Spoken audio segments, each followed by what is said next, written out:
Will you miss the passing of 2022? I don't think I would. It started with Omicron, but the onslaught on Ukraine dominated the headlines all year long. Inflation soared, so did the cost of living around the world as real incomes fell off the precipice.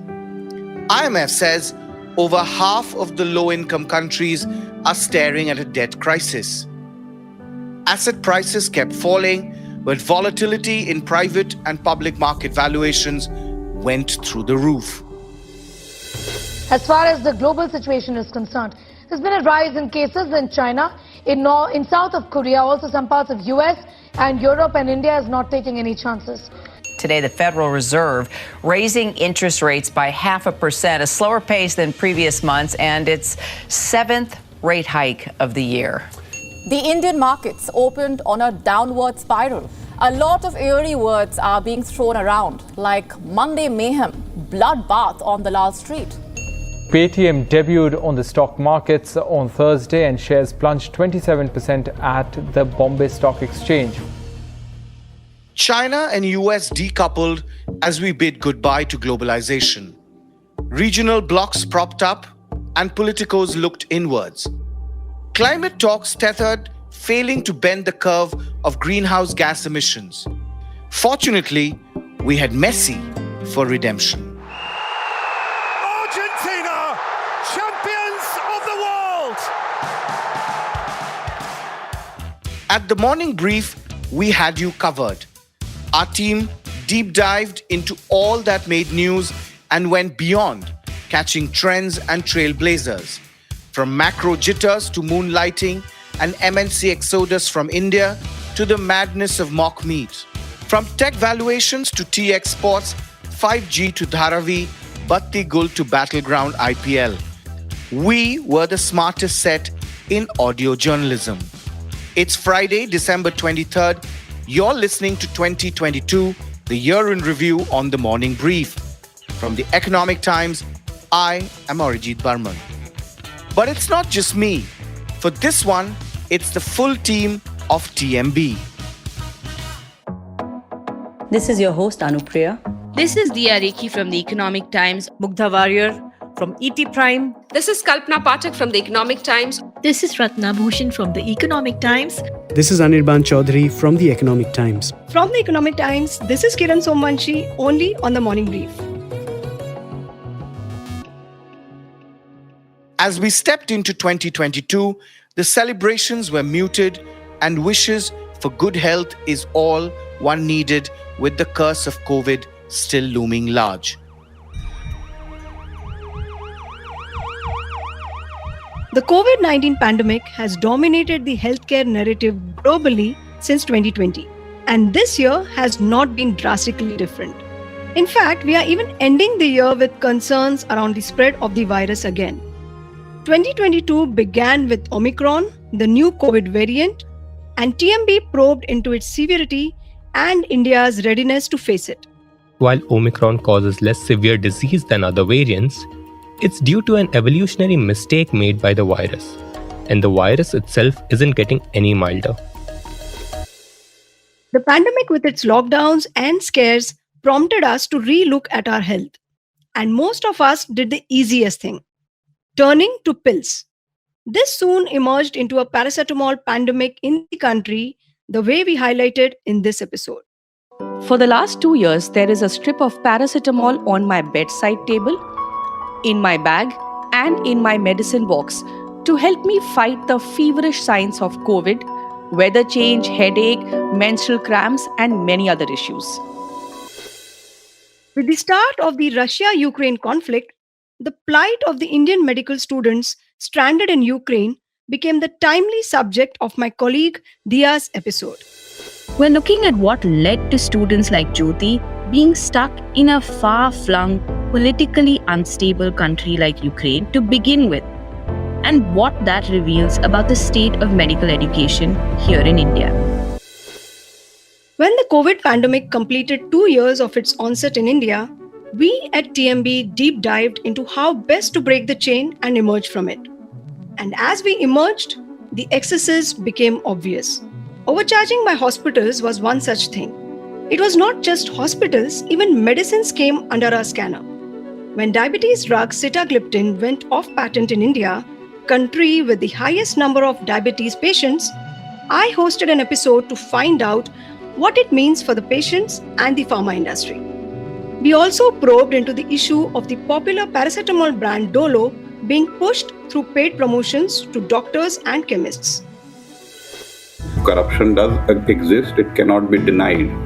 It is important that a constructive engagement continues between the pharmaceutical companies and the various healthcare providers and elements of the healthcare system. To be sure, paid prescriptions is just one of the issues with Indian healthcare. Substandard manufacturing is another serious one. In September, over 66 children died in Gambia from consuming Indian cough syrups. Why? We analyzed it in this episode. There is a very clear case of, as people say, desktop audits based on paper submissions. There is no physical verification of what is actually happening, what solvents are used. That is the reason why we are asking for a drug recall law with teeth, not the kind of nonsense that the ministry does or the CDSU does at this point in time. Pandemic has worsened a host of chronic lifestyle issues, and we at TMB analyzed few of those. My colleague Anirban, an insomniac himself, probed into how a shortage of sleep has given rise to sleep sellers. India is said to be the second most sleep-deprived country in the world after Japan. The Indian Sleep Product Federation estimates that 40 new mattress makers opened shop in India in the last 2 years. And then, of course, there are doctors, consultants, and sleep coaches. The global sleep economy is worth more than $450 billion and will be about $600 billion in 2 years. Sleep deprivation is one of the main causes of heart ailments. On World Heart Day on September 29th, we did an episode on India's Dil Ki Baat. Spotify called it one of the smartest episodes of 2022. In the West, patients get heart attacks on an average at the age of 65. In India, on an average, we see heart diseases around 1 decade earlier. The news on health may be good, bad, or ugly. We at TMB make sure we break it down for you in the most impactful, impartial, and smartest way. From prescriptions to portfolios, there were bitter pills all across 2022, marking the year of brutal rate hikes, crashing currencies, and the death of crypto.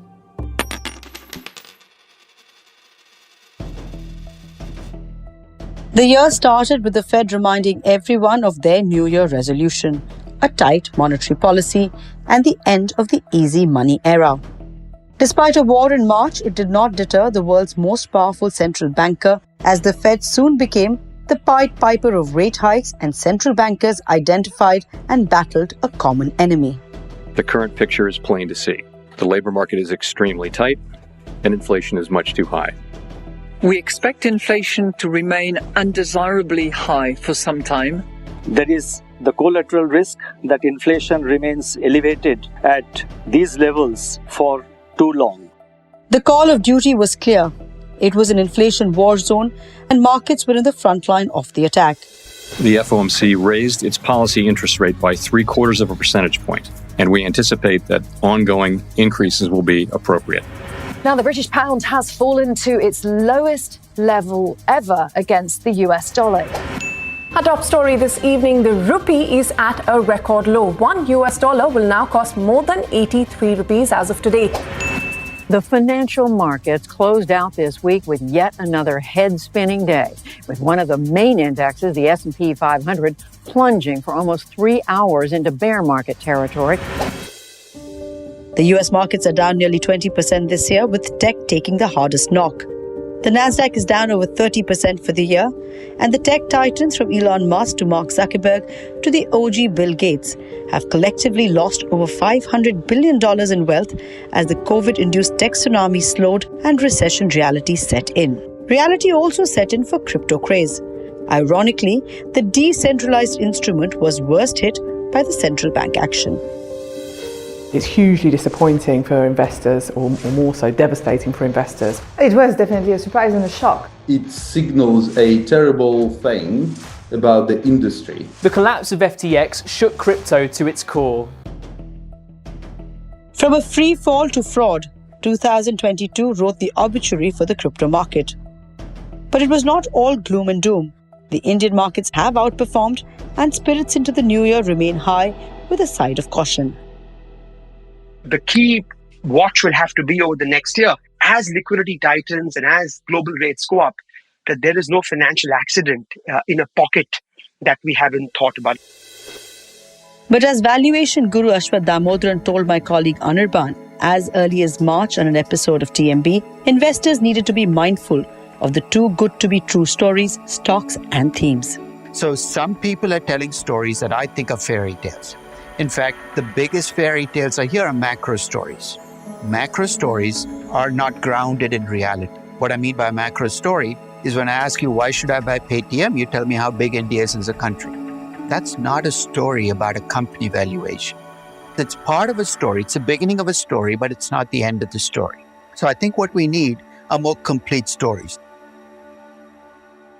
And some of that fairy tale fading started early, with the startup sizzle fizzling out fast as the funding winter set in as early as summer.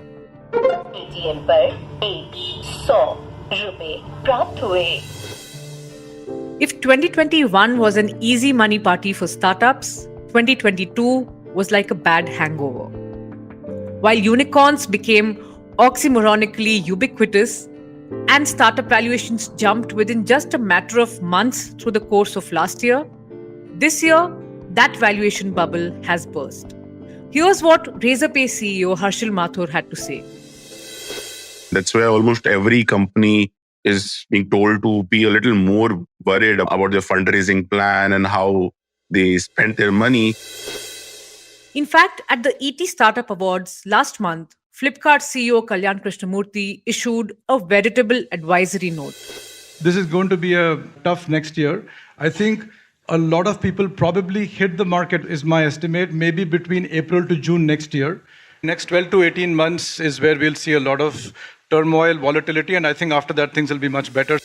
We need to have that 2008 kind of mindset where you can't count on funding 6 months, 12 months down the line. We're not Section 8 companies, so we can't be not profitable for forever.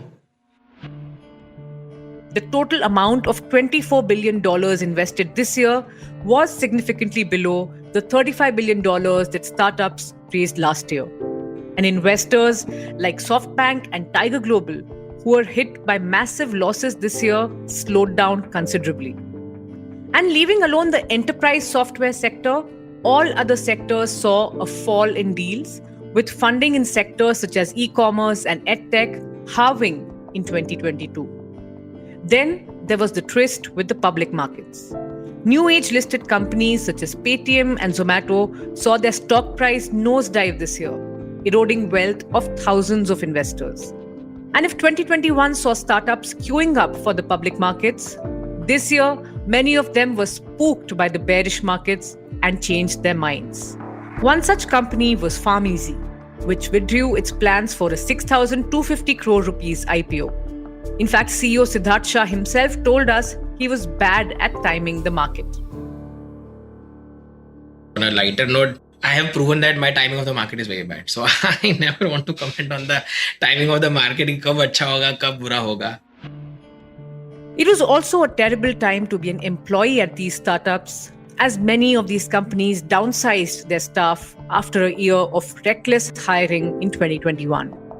According to Inc.42's layoff tracker, nearly 18,000 employees have been laid off this year from well-funded companies such as Ola, Byju's, Meesho, Unacademy, and several others. It was not just Indian companies. Global tech giants axed thousands of employees this year.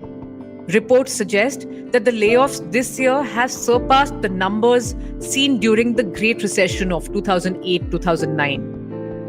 We had one such affected employee of Twitter speak to us on the brazen manner in which the layoffs were carried out. If all this gloom wasn't enough, The biggest deal in fintech in India collapsed after months and months of waiting. Prosus called off the $4.7 billion acquisition of Indian payments giant BillDesk in October, more than a year after announcing plans to acquire the Indian company. But what was really an eye-opener this year was the lax corporate governance, or if I may say, the lack of corporate governance at many high-profile companies. Over the last several weeks, we've seen a bitter boardroom battle play out at one of India's most promising fintech companies, Bharat Pay. Ashnir Grover, one of the co-founders of Bharat Pay and the managing director, has tendered in his resignation in the wee hours of the 1st of March. In his letter, he claims that he's being forced to bid adieu to a company that he founded. But amidst this foggy weather in startup land, one company literally took to the skies. It took new age companies to break Sarkari monopolies as Skyroot ended ISRO's space monopoly and test-fired India's first private rocket.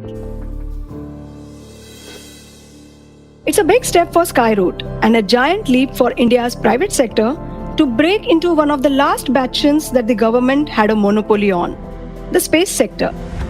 Of course, the feat would not have been possible without the government space agency ISRO. But the who's who of India Inc. also played the due part.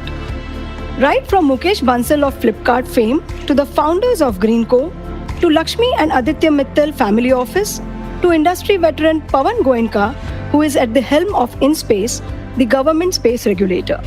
All came together for this public-private collaboration. Well, but for most startups, 2022 is a year they would like to forget soon. But if anything, it was the coming of age for Indian startups. Many of them are now changing gears and shifting lanes to get on to the path to profitability.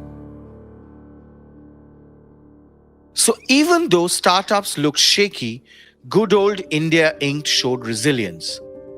World over though, the big got bigger and the rich richer, making some families like the Hindujas split right down the middle over their multi-billions.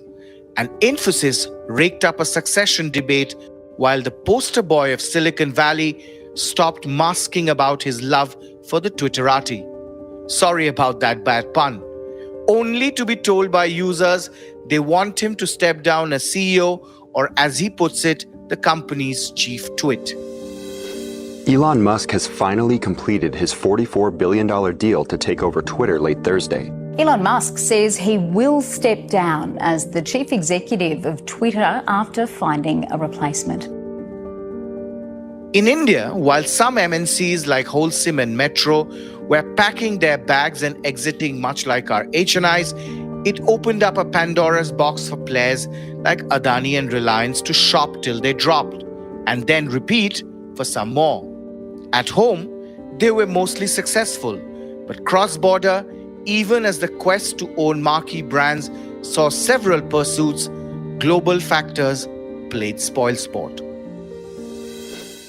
You could make the argument that they're all sort of well-known brands. I mean, dispute that with Hamleys. I think it's well-known, but well-known and irrelevant. But Boots and Revlon, yeah, I agree that they're well-known brands. But they're sort of different. Boots is effectively a distribution channel. Revlon is effectively a product brand. So it's sort of pretty much different, I would say. I suppose the other thing to say about them, if you're just comparing Boots with Revlon, is that they're both somewhat in need of sort of revamp.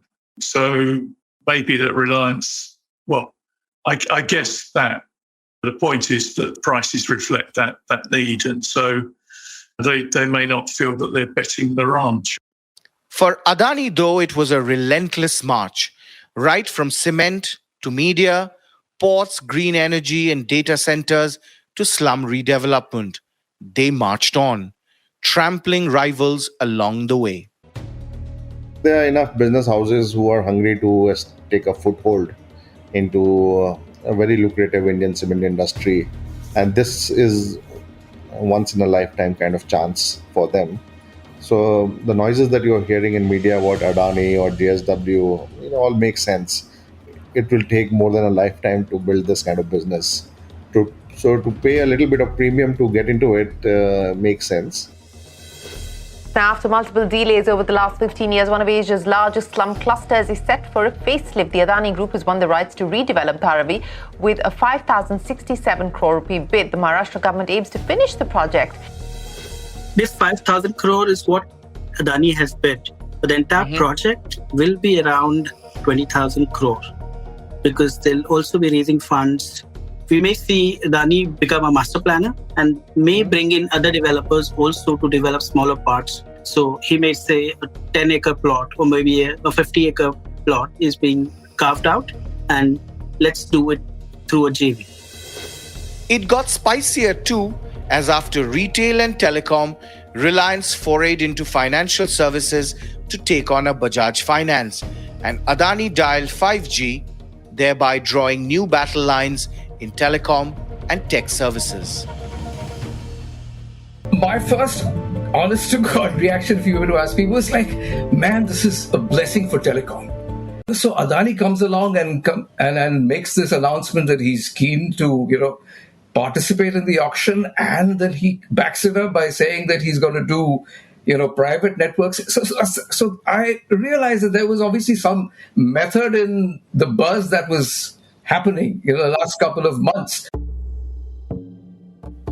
While Tata's boss launched their much-awaited super app during IPL, that also saw digital rights trumping broadcast bids, it received mixed reactions, unlike the news of Chandrasekaran's reappointment as group chairman. Tata Steel also created history on the back of a commodity price boom, edging past TCS, the group's eternal cash cow, to become the most profitable company for our largest conglomerate in 2022. Like TCS, even global FANG companies were in news in India, but not necessarily for the right reasons. Amazon's legal battle with Reliance and Kishore Biani got messier, and Future Group was finally hurled into the bankruptcy courts. And as for the rest, that's Alphabet or Google, Meta and Facebook, or even Twitter that faced repeated regulatory raps. We have Dia coming up a little later in the show to take us through the twists in the tech tales. Tech was not the only sector that had a tough time. One sector that literally was on fire was aviation. Mergers to mishaps, launches to endless delays. From the Tata's takeover of Air India to Indigo's new 5-star CEO. From SpiceJet's mishaps to Jet Airways' court battles. From the overhang of COVID woes to the launch of Rakesh Jhunjhunwala's spanking new airline. Indian aviation in 2022 was hotter than the tires of an aircraft screeching to a halt on a Kuwait airport runway in a hot summer afternoon. The year started on a celebratory note. Tata Sons, the original founders of Air India, took possession of it from the government nearly 69 years after it had been nationalized. The aviation to automobile conglomerate has big plans to restore the lost glory of India's oldest airline. Here's CEO Campbell Wilson telling us his ambitions with a cricket analogy. We just need to keep saying that this is not a T20. This is a test match. It's going to take not 5 days, 5 years. It is going to require lots of ones and twos and patience and tenacity, and the occasional 4 and the 6 will be hit. But really getting to that century is going to be a lot of ones and twos and accumulation and just doing that foundation. The Tatas are going to face tough competition from the big boys, both outside and at home. Well, speaking of big boys at home, Indigo hit a jackpot this year and hired Peter Elbers, former chief of Dutch airline KLM, as its CEO. I was very excited when I came to know what Indigo had achieved. We should look the next 10 years, what could be the runway of that company and the ambitions of India. Of course, there's tough competition not just from the incumbents, but new entrants as well. The late investor Rakesh Jhunjhunwala's Akasa took to the skies this year. Here's a glimpse of my super candid chat with the men steering the airline. CEO Vinay Dubey and co-founder Aditya Ghosh. I keep saying, Vinay and I are yin and yang. Okay, so I will be distracted with 5 other things. Vinay is like laser focused on one thing. And in all of that, Ajay will suddenly say, hey, do you guys want to have mangoes? I have put on, thanks to Aditya, at least 5 kilos. Not all has been well in the industry, of course. The COVID overhang remains, demand is patchy, and there are staffing issues as well. Jet Airways, which went into bankruptcy in 2017, is still struggling to start flying, despite getting a potential new set of owners. In fact, they are now engaged in a fierce legal battle with the airline's lenders on unpaid dues. Here's its CEO Sanjeev Kapoor in an interview this year before things had turned this ugly. Well, certainly what should not change is the brand and what the brand stands for. It's a very classy brand, very warm, very professional, very focused on customers. So all of that should not change at all. And then there's SpiceJet. SpiceJet. The airline with 9 lives, or perhaps more. Its flights run into safety mishaps, it defaults on taxes and payments, its planes are taken back by lessors who haven't been paid, but the airline still flies. We decided to do an investigative episode on what the issues are with its operations. They religiously deducted the PF from my salary, but it has not been credited in my EPF account. So I sent them a legal notice. They did not reply to it. Spares for the aircraft have stopped coming in. They can't pay for new spares. This practice is very common with financially weak airlines. Speaking of investigations, Team TMB had great fun covering some of the most intriguing scams this year. From Chitra Ramakrishna, former head of NSC, her fictitious spiritual guru, and the big money laundering scam. Now, remember, this is a high-profile case. It's not any other CBI case. One of the largest stock exchanges in the world is involved. 2 of their former CEOs are being interrogated. To the fake SMSs that were sent to scam investors into putting in money in Baba Ramdev's Ruchi Soya FPO. So I got a message, and a lot of people that I know who are not necessarily investors as such, they also got messages. So this message said that Patanjali Parivar, something like that a very good offer is there in the market wherein the Ruchi Soya FPO is there. And it is at a 30% discount to the current market price. And of course, Arvind Dham's Amtech Auto controversy, where fictitious companies were set up and peons and office boys were made their directors to launder money. I had a list of 30 doubtful directors with their addresses, and I thought I will visit each one of them and see who they are and what they do. And I said, you are a director in at least 10 companies. So do you know about these companies? We used to sign some documents, and the company secretary's team used to give us some documents and we used to sign them, but we don't know what these companies do, what is their business operation. We used to just sign it. So, between Air India and Amtech, SpiceJet and spiritual gurus, Jet Airways and Jugaar's most foul, we got you many stories that mattered this year. But it's not just about news and newsmakers. It's also about how it all impacts us, you and me, the consumer. The battle for attention intensified and got innovative.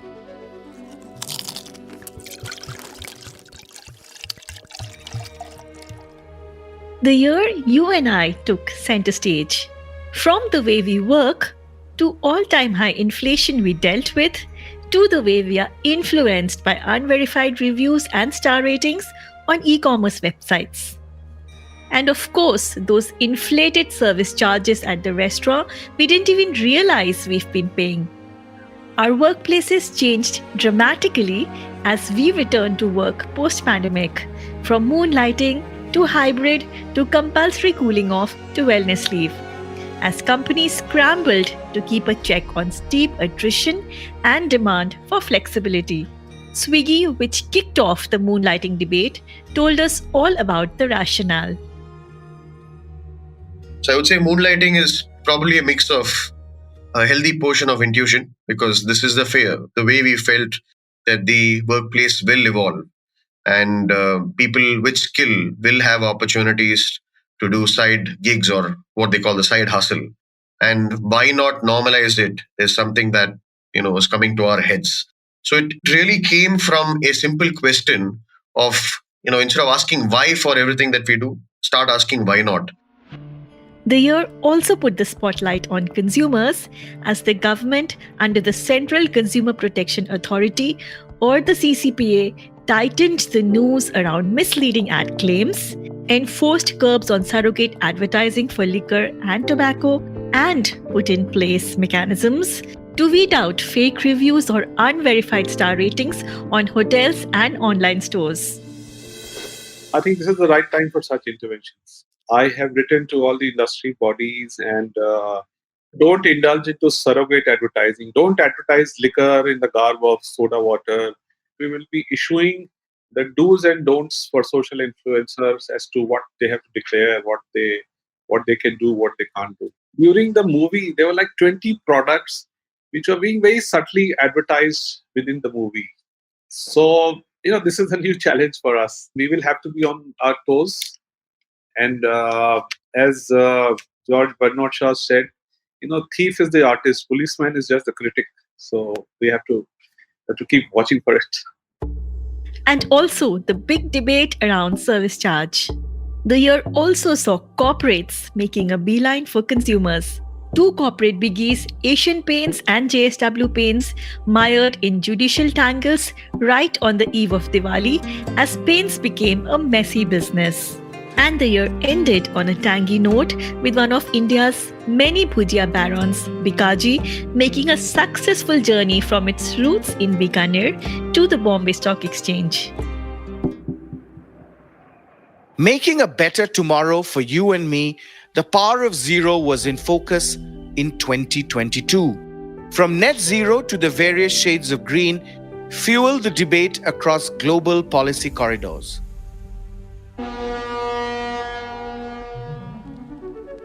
Climate economics, oil diplomacy, and some solid steps for a cleaner environment back home. There's always enough to fuel interest in India's energy sector, and 2022 was no different. In July, when India banned single-use plastic, TMB delved into the world of plastics to find out why single-use plastics are so hated. What I feel is some plastics are unnecessary, completely unnecessary. So they must go.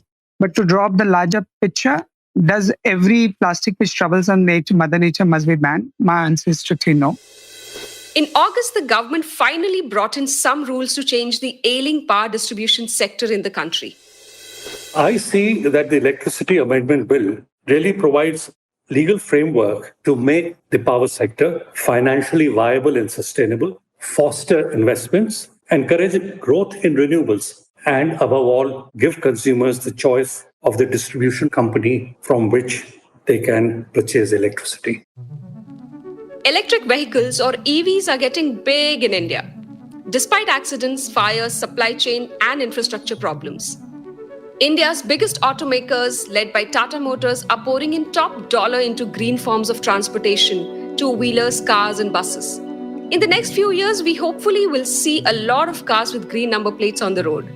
And there's a massive push from the government too.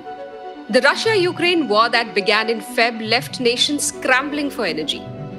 For the first time, Russia became India's largest crude oil supplier.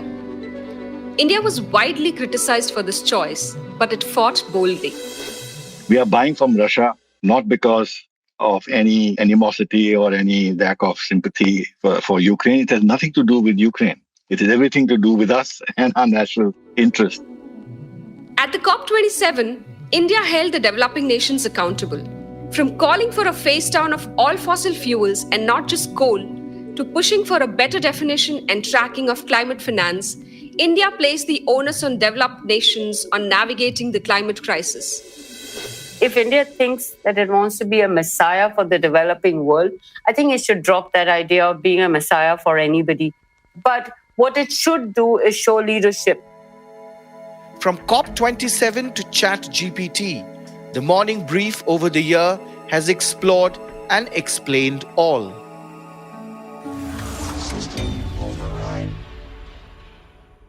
"2022 has been quite the roller coaster. And as a host on the Morning Brief, I've had the chance to cover and convey it all to you. We took you down south to Chennai and gave you a peek into all that was happening at the Taiwanese company Foxconn following the food poisoning incident that got Apple to put their plant on probation briefly. Nevertheless, Apple does have big plans for India, which includes the setting up of a manufacturing plant here. And yes, India is focusing on tech like never before. In fact, tech regulation was a huge theme this year.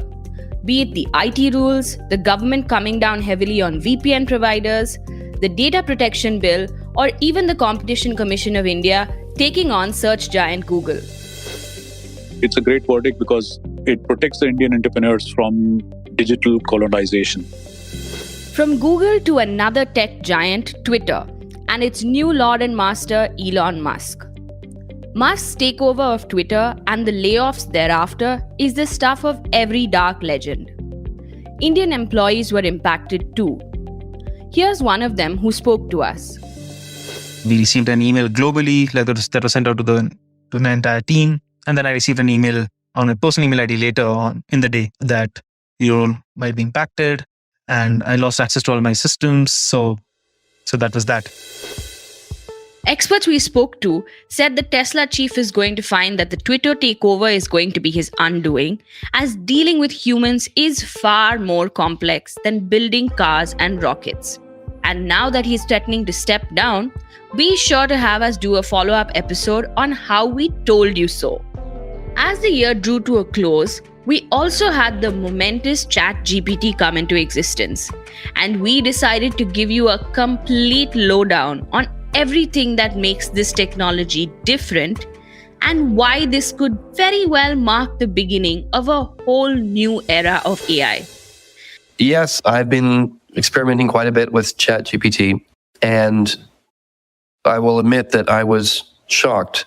I've been working with these language models for several years, and this one definitely is operating at a new level. We at the Morning Brief will give you news, and more news, but in a way that's easy to understand, enriching, and enjoyable. Speaking of enjoyable, I had the greatest time diving into the dizzying world of weddings, getting a glimpse of how the rich and the famous celebrate. And not that we didn't know this, but just what a money-making machine the big fat Indian wedding truly is. We've witnessed Elton John, Adele, Beyonce, every Bollywood star you could name, from the biggest to the smallest and the sweetest and the kindest. It's quite amazing how much we get to see filming weddings. And why just weddings? Beer brewers, gin drinkers, and coffee connoisseurs celebrated as well, as demand for the beverages soared in India. New businesses came up to sell us the latest in those beverages. And the Morning Brief has covered it all. But as they say, picture abhi baki hai mere dost. My take. So that was 2022 in a time capsule, where disease defined us, future embraced us, and market directions confused us. Some of our neighbors like Sri Lanka were either collapsing, and some like China are still warring over borders and cyber attacks. And the Russia-Ukraine war still rages on. Truth be told, it seems 2023 will start on an equally tumultuous note, with fears of a new COVID variant springing its head up again across Asia. So mask up, friends, and take the booster shots. We are taking a short break and we'll see you on the other side of January with a lot more. So do keep a lookout. But before we leave, a moment's silence for the departed from India Inc. Rahul Bajaj, Palonji Mistry, his son Cyrus Mistry, Rakesh Jhunjhunwala, economist Abhijit Sen, Vikram Kirloskar, and Tulsi Tanti. You have been listening to 2022, the year in review, with all of us from Team TMB. That's the Morning Brief. This episode was produced by... This is Sumit Pandey. And I am Vinay Joshi. The sound maestros of TMB... Indranil Bhattacharjee from ET. And Rajas Naik from the Economic Times. Executive producers Anupriya Bahadur, Anirban Chaudhary, and yours truly. We hope you like this episode and the ones we put out all through the year. Thank you for your feedback, comments that helped us become among the top podcasts of the year across audio platforms. All clips used in this episode belong to their respective owners, credits mentioned in the description. So, it's season greetings and a happy new year. Goodbye and good luck.